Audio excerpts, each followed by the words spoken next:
Allah'ın selamı, rahmeti ve bereketi üzerinize olsun. Sevgili dostlar, beraber okuyalım da Haşr Risalesi'nin zeyillerinden okuyoruz. Hemen birinci zeyilde kalmıştık, bitirememiştik. Burada zeyil ek demektir, yani Risale'ye ek bölümler. Ahirete inanmanın, haşre inanmanın, sonsuzluğa inanmanın insanın hayatındaki, psikolojisindeki etkileri anlatılıyor. Önce şahsi hayatındaki etkileri, çocukların dünyasında, yaşlıların dünyasında, gençlerin dünyasında ahiret inancının ayrı ayrı etkileri anlatıldı. Onları okuduk. Aile hayatında, aile saadetinde ahiret inancının etkisi. Şimdi sırada okuyacağımız yer. Ama bu çocukları, yaşlıları ve gençleri kısa bir özet geçeyim. Şimdi çocuklar nazik, çabuk incinen, çabuk üzülen, değil mi? Çabuk sevinen, çabuk ağlayan, çabuk üzülen, seri teessür. Yaşlılar da öyle. Yaşlandığı zaman insan yeniden çocuklaşıyor, yani başa geri dönmüş gibi oluyor. Şimdi çevresindeki ölümlere karşı nasıl tahammül edecek? Çocuklar için ahiret inancı şöyle bir tahammül, direnç kazandırıyor onlara. Mesela arkadaşım öldü diyor veya kardeşim öldü diyor veya annem öldü diyor. Cennetin bir kuşu oldu. Arkadaşım veya kardeşim öldü, cennetin bir kuşu oldu. Annem öldü, rahmeti ilahiyeye gitti. Yine beni cennette kucağına alıp sevecek ve o şefkatli anneciğimi yine göreceğim diye. Yani o sonsuzluk onun o ruhuna güç veriyor ve onu teselli ediyor.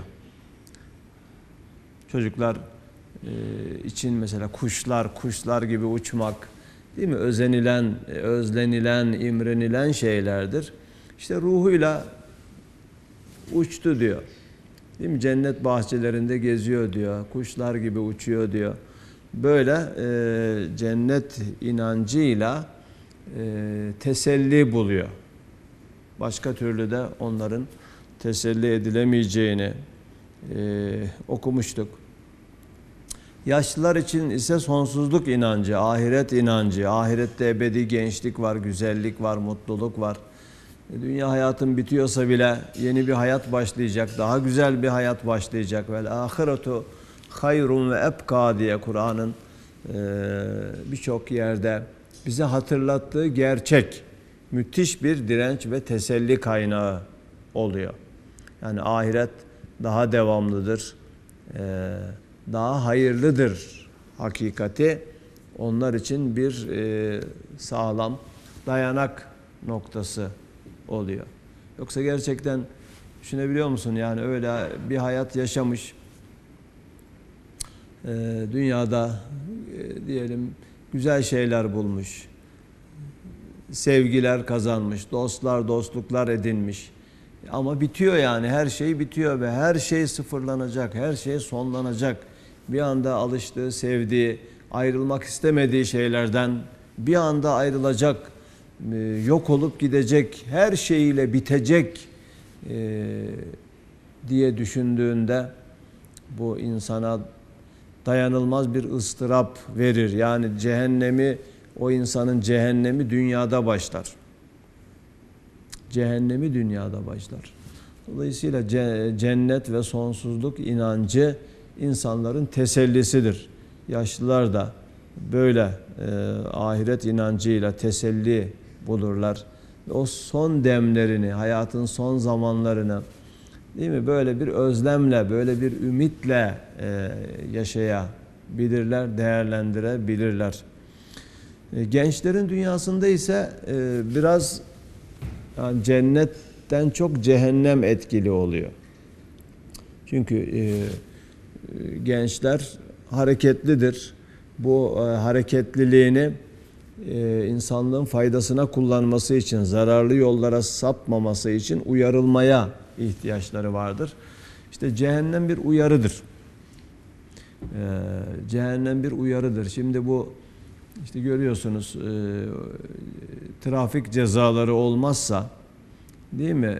Trafik cezaları olmazsa, uyarılar olmazsa, evet bazıları yine uyar, trafiğe uyar ama çoğu kimse uymuyor.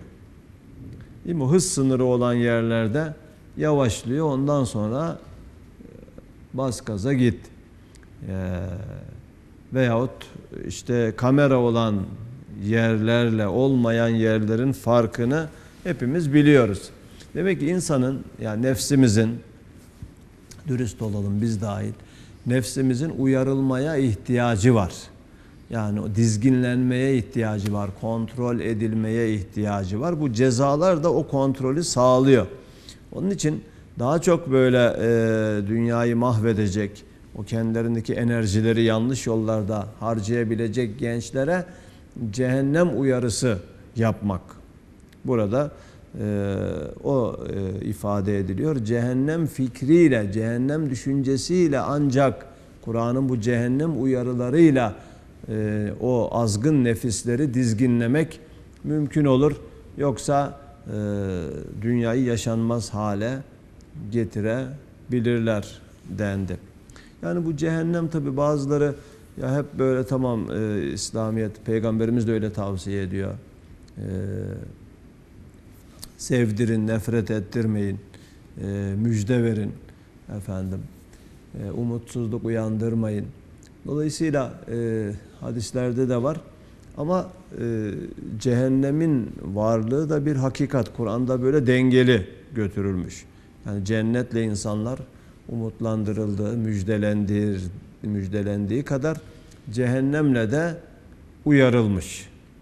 Onun için bu düşünce şu andaki yani eğitim sisteminde ve pratikte çok karşılanmasa bile, yani aman cehennemden bahsetmeyelim, korkutmayalım, hep sevdirelim. Tek taraflı da olmuyor, yani bir dengenin kurulması şart. Özellikle tamam çocuklar için korkutmayalım. Çocukları daha çok cennetin güzellikleriyle efendim ümitlendirelim. Ama gençlerin hayatında cehennem düşüncesinin, cehennem fikrinin canlı tutulmasında, cehennemle onların uyarılmasında fayda var. Çünkü o azgın nefisler başka türlü dizginlenemez. Bununla beraber bir denge kurmak en doğrusu. Evet, şimdi aile hayatına geliyoruz. Kaldığımız yere kadar böyle kısa bir özetten sonra. 4. delil. Yani bunlar delil. Haşrin geleceğine nasıl delil? Çünkü yani pragmatik bir nazarla baktığımızda yani pratikte işe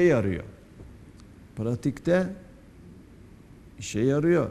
Gençlerin, çocukların, yaşlıların dünyasında şimdi okuyacağız, aile hayatında ahiret inancı mutluluk vesilesi oluyor. Mutluluğu sağlıyor. Saadet içinde yaşamayı sağlıyor. Boş bir şey olmaz yani. Boş bir şey bunu sağlayamaz. Değil mi? Demek bir hakikati var. Pragmatizmi ölçü kabul edenler veya pragmatik bir nazarla bakmak da bir hakikattir. 4.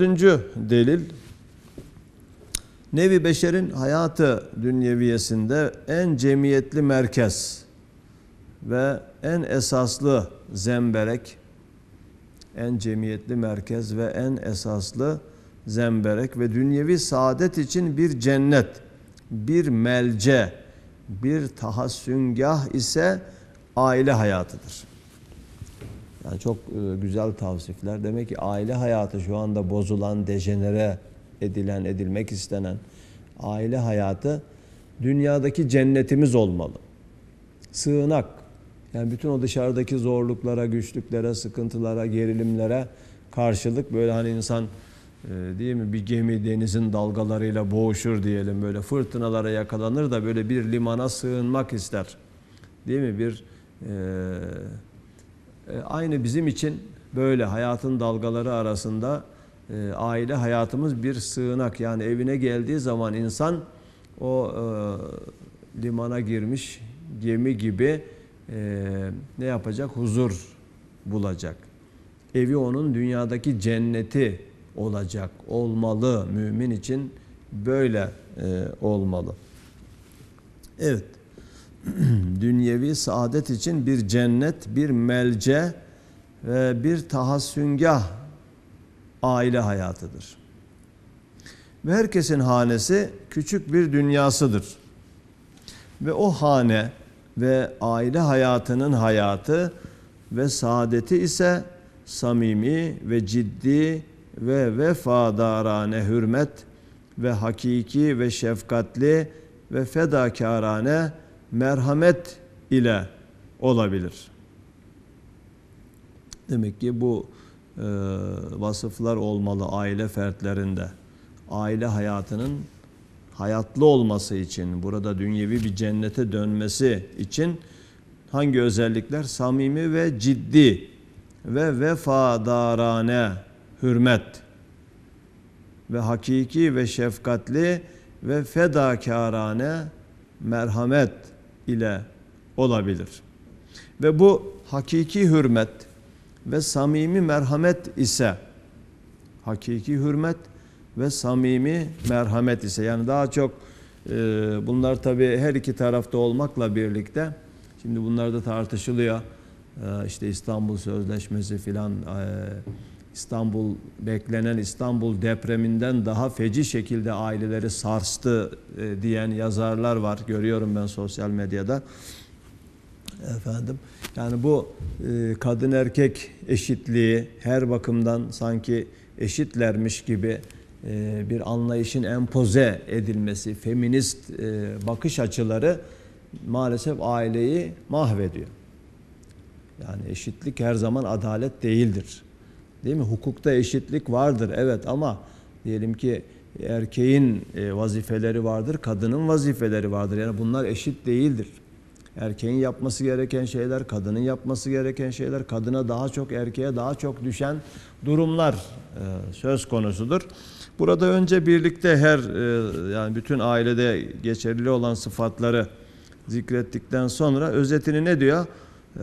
Samimi ve ciddi ve vefadarane hürmet ve hakiki ve şefkatli ve fedakârane merhamet ile olabilir. Bu hakiki hürmet ve samimi merhamet ise demek ki kadına düşen kocasına hürmet etmektir. Saygı göstermektir. Efendim, hürmet ve saygı daha çok kadına düşen paydır. Vefalı olmak ve merhamet göstermek, merhamet, eşine merhamet, çocuklarına merhamet göstermek de erkeğin görevidir. Görevidir. Evet. Bu nasıl oluyor? Bu hakiki hürmet ve samimi merhamet ise ebedi bir arkadaşlık. Ebedi bir arkadaşlık ve daimi bir refakat ve sermedi bir beraberlik ve hadsiz bir zamanda ve hudutsuz bir hayatta birbiriyle pederane, ferzendane, kardeşane, arkadaşane münasebetlerin bulunmak fikriyle ve akidesiyle olabilir. Mesela der, yani sonsuzluk inancı o ailede hakimse, ahiret inancı hakimse aile fertlerinde birbirlerine nasıl bakarlar? Mesela der, yani evin beyi ne der? Bu haremim, eşim, ebedi bir alemde, ebedi bir hayatta daimi bir refikayı hayatımdır. Ebedi alemde daimi bir hayat arkadaşımdır. Bana refakat edecek yani sonsuz hayatta da beraber olacağız. Şimdilik ihtiyar ve çirkin olmuş ise de zararı yok. Çünkü ebedi bir güzelliği var. Gelecek. Yani yaşlanmaya başladığı zaman ne yapar? Onu itmez, terslemez. Her şeyi o anki ölçülerle ölçmez. Tamam şimdilik yaşlandı. Herkes yaşlanıyor. Ama ebedi bir gençliği var. Ebedi bir güzelliği var. Cennet ebedi gençlik ve güzellik yeri. Dolayısıyla böyle düşünür ve böyle daimi arkadaşlığın hatırı için, cennetteki daimi arkadaşlığın hatırı için her bir fedakarlığı ve merhameti yaparım diyerek o ihtiyare karısına güzel bir huri gibi muhabbetle, şefkatle, merhametle mukabele edebilir. Bak, erkeğin görevi. Şefkatle, merhametle mukabele, muhabbetle mukabele edebilir. Yoksa kısacık 1-2 saat suri bir refakatten sonra ebedi bir firak ve müfarakate uğrayan arkadaşlık, efendim, yani bir takım işte nefsani duygularını tatmin için kısacık 1-2 saat suri bir refakatten sonra ebedi bir firak ve müfarakate, ayrılığa uğrayan arkadaşlık elbette gayet suri ve muvakkat ve esassız, hayvan gibi bir rikkat-i cinsiye manasında ve bir mecazi merhamet ve suni bir hürmet olabilir. Ve hayvanatta olduğu gibi başka menfaatler ve sair galip hisler o hürmet ve merhameti mağlup edip o dünya cennetini cehenneme çevirir. Bugün maalesef çoğunlukla öyle. O dünya cennetini cehenneme dönüştürecek bir ilişki söz konusu. Her şey dünyevi eksenli, kısacık hayat ölçüleriyle olunca o dünya cenneti cehenneme dönüyor. Evet, bu ebedi beraberlik düşüncesi, bunu şöyle anlamaya çalışalım. Bir insan birisiyle, yani aile fertlerinden birisiyle veyahut dışarıda iş arkadaşları, çalıştığı yerde meslektaşları için de bu geçerlidir. Ne kadar samimi olabilir? Ne kadar sağlam bağlar kurabilir? Bunun ölçüsü beraberliği ne kadar düşünüyorsa o kadardır. Mesela bir yolculuk yapıyoruz diyelim. Biz buradan işte köye gidiyoruz bazen. Adapazarı, Sakarya, eskiden otobüslerle gidiyorduk. Değil mi? Otobüste birisiyle tanışıyorsun. Efendim, böyle şeyler arardık yani, gidip bir gencin yanına otursam da böyle gidene kadar ona bir şeyler anlatsam.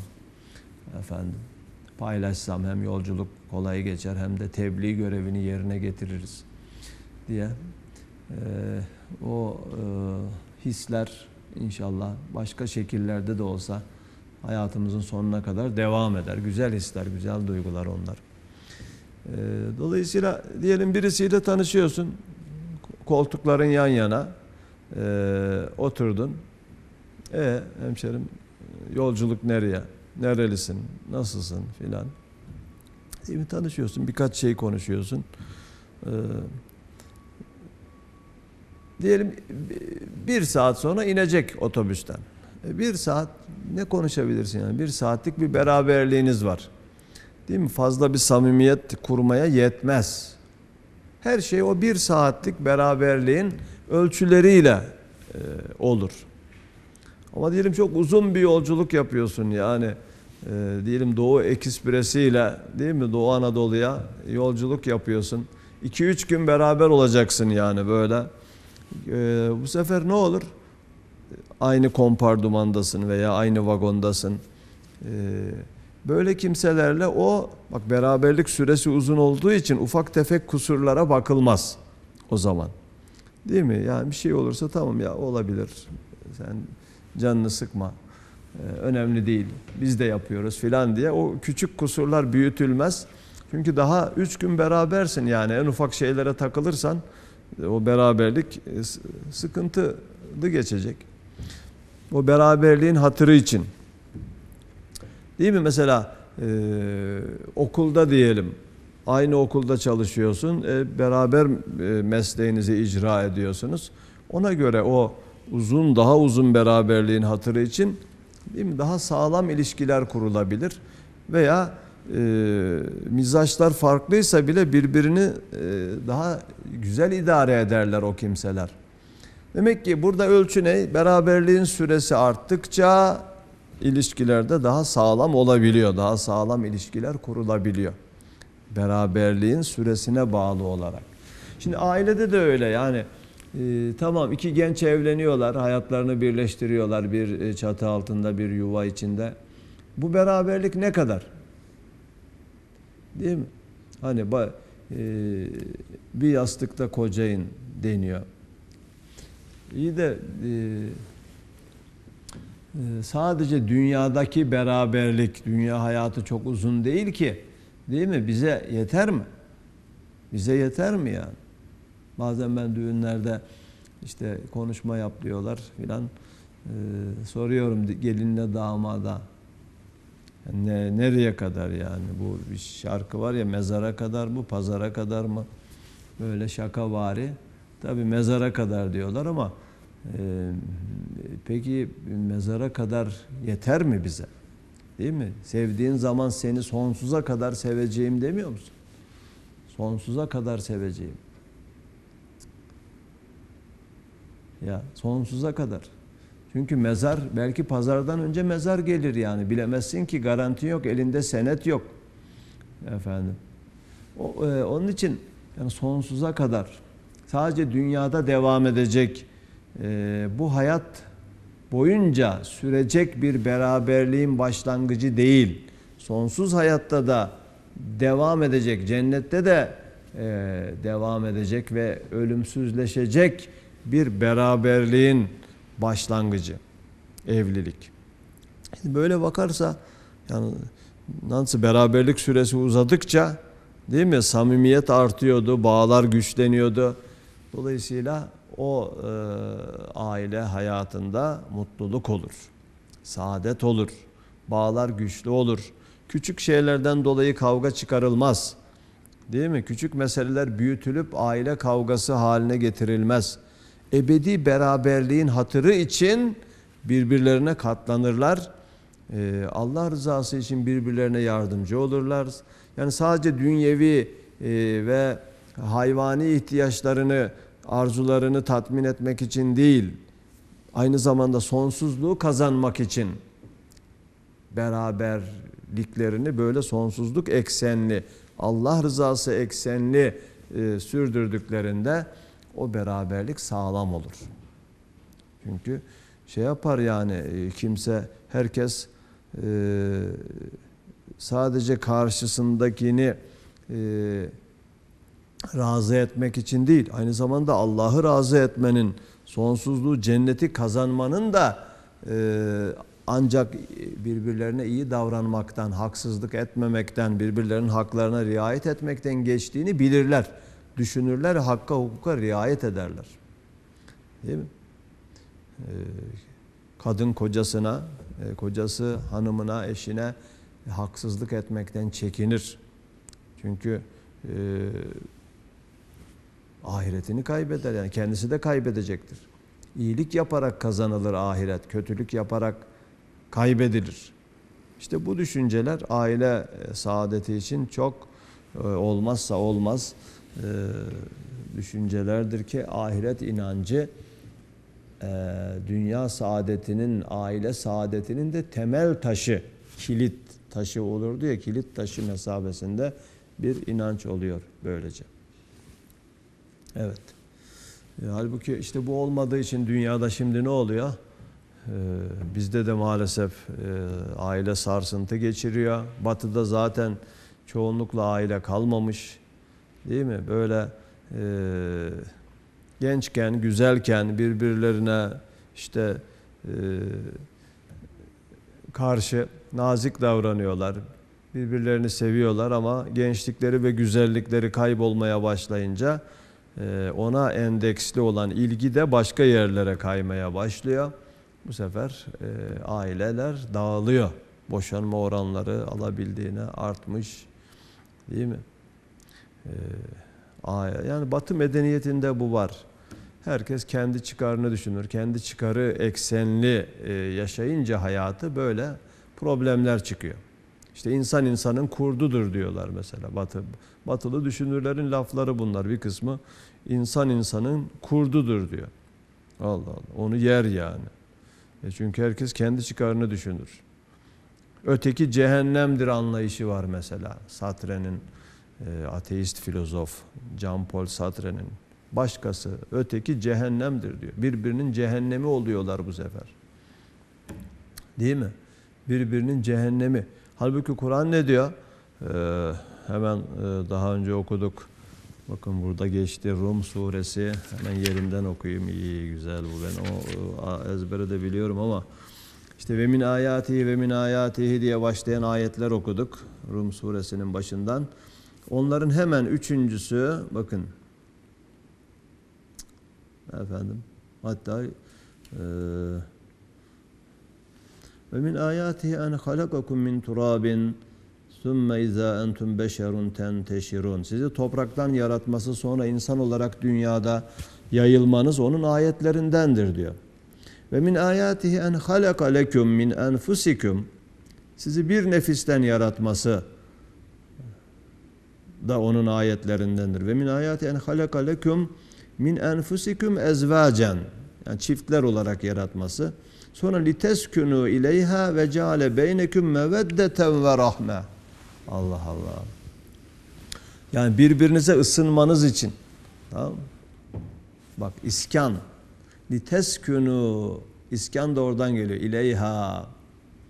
Yani birbirinizi sakinleştirmeniz için.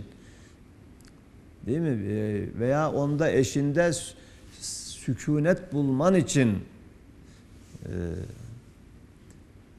Ve aranıza mevedde sevgi demektir.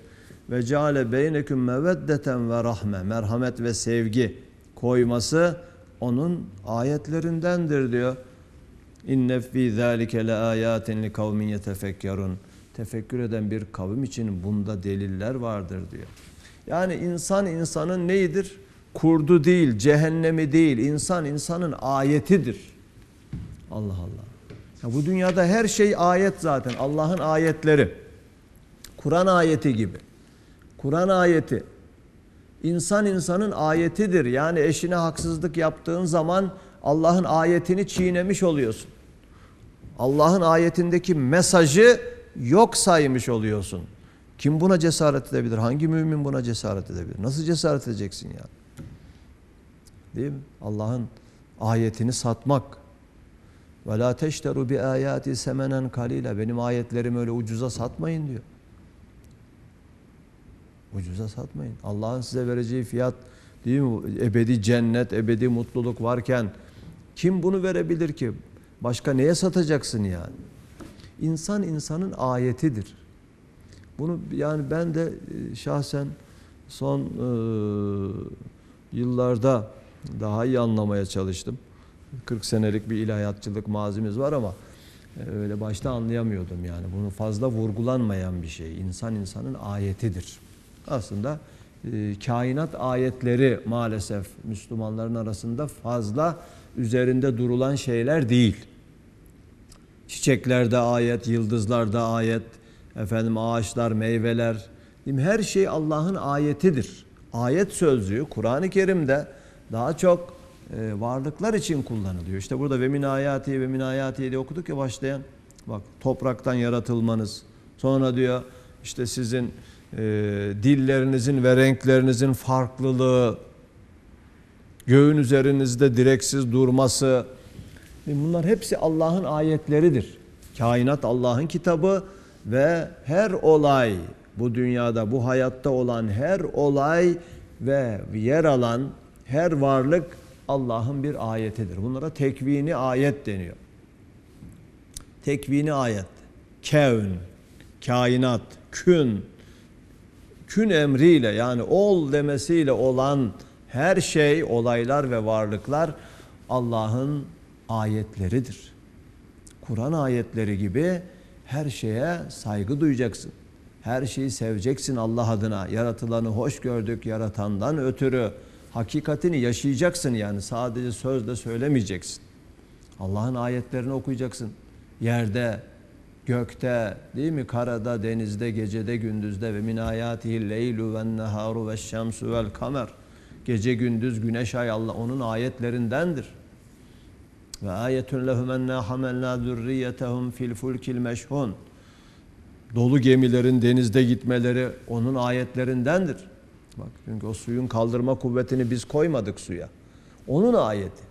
Onun ayeti olunca Allah'ın ayetine, değil mi, saygı duyacaksın. Onun mesajını kalbine koyacaksın ve hayatında yaşayacaksın. İşte bu, yani Allah bize nasıl kainatla bizi yaratarak, kainata muhatap ederek, mensup yaparak ayetlerini okumamızı istemiş. Yani varlığının delillerini göstermek istemiş, nimetlerini göstermek istemiş. Bir kısım nimetlerini de aile hayatı içinde birbirimiz de bize gösteriyor. Bir kısım ayetlerini. Hakikaten belki de en özel, en ilginç ayetlerini aile hayatı içerisinde bize gösteriyor, okutturuyor, yaşattırıyor. Böyle bakarsa insan, değil mi, o zaman elbette kimseye haksızlık yapmaz. Evet, burayı tamamlayalım. İşte imanı haşrinin yüzer neticesinden birisi hayat-ı içtimai insaniye taalluk eder. Ve bu tek neticenin de yüzer cihetinden ve faydalarından mezkür 4 delile sairleri kıyas edilse, yani bu çocukların, yaşlıların, gençlerin hayatında ve aile hayatında ahiret inancının getirdiği mutluluk, saadet, etkiye diğerleri kıyas edilse, yani toplum hayatı vardır, değil mi? Hastaların hayatında, bazı yerlerde bunlara o ekleri de katarak sayıyor. Netice ne çıkar? Hakikat-i haşriyenin tahakkuku ve vuku insaniyetin ulvi hakikati ve külli haceti derecesinde katidir. Yani insanlık denen bir gerçek varsa ahiret gerçeği de o kadar kesindir. Tersi nedir? Ahiret yoksa insanlık da yoktur ve olamaz yani. Ahiretsiz tam bir insanlık mümkün değildir. İnsanlık gerçeği, hakikati ve insanlığa olan ihtiyaç kadar ahiret inancına da ihtiyaç vardır. Evet, hakikat-i haşriyenin tahakkuku ve vuku insaniyetin ulvi hakikati ve külli haceti derecesinde katidir. Belki insanın midesindeki ihtiyacın vücudu, taamların vücuduna delaleti ve şehadetinden daha zahirdir ve daha ziyade tahakkukunu bildirir. Ve eğer bu hakikat-i haşriyenin neticeleri insaniyetten çıksa, o çok ehemmiyetli ve yüksek ve hayattar olan insaniyet mahiyeti, murdar ve mikrop yuvası bir laşe hükmüne sukut edeceğini ispat eder. Beşerin, yani insanlığın idare ve ahlak ve içtimaiyatı ile çok alakadar olan içtimaiyyun ve siyasiyyun ve ahlakiyyunun kulakları çınlasın. Bunlar toplum saadetiyle, aile saadetiyle uğraşıyorlar ya, sosyologlar, psikologlar, siyasiler. Onların kulakları çınlasın, gelsinler, bu boşluğu ne ile doldurabilirler? Yani inancı çıkardığınız zaman buralardan meydana gelecek boşluğu başka ne ile doldurabilirsin?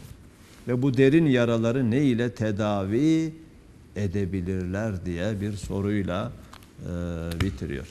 Evet, Cenab-ı Hak bu inancın etkilerini aile hayatımızda yaşamayı, birbirimizle olan ilişkilerimizde yaşamayı nasip etsin. Ailelerimizi, dünyadaki evlerimizi, dünyadaki cennetimiz, tahassüngahımız ve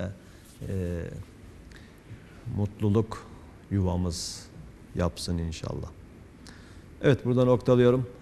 Hepiniz hoşça kalın. Alemlerin Rabbine teslim olun.